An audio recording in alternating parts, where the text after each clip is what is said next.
Welcome to Broad Strokes, Fortune's show where we talk about the news that matters to women.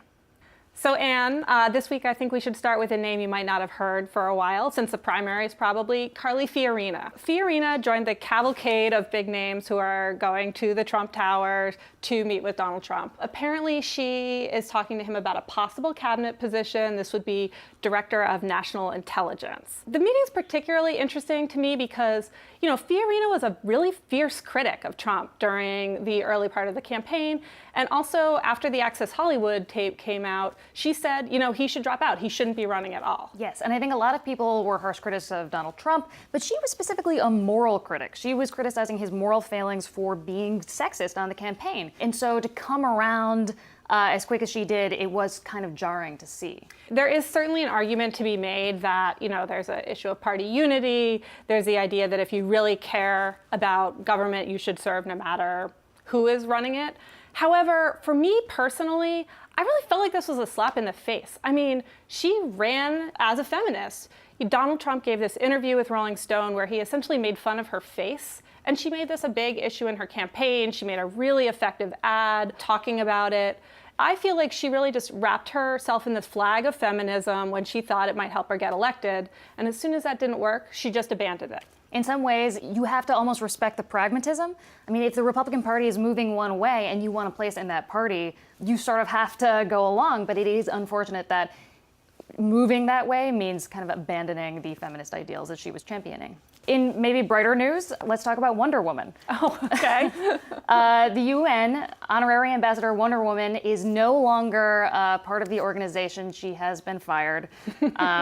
I was a little sad about this, but what do you think? I mean, it was a short tenure. I think they announced her in Yes. October. It's not totally surprising to me. I mean, there were immediately protests about this. Basically, it's sort of people are saying, here's a white woman who is very well endowed, who is wearing underwear and a bustier, and this is the only person you can find to be the ambassador for women and girls? Yes, but I will say that all superheroes wear spandex all the time. Like, have you seen Robin's Speedo? I was a little bummed when Wonder Woman got the boot because I think she does stand for something that is good and that women can kick ass.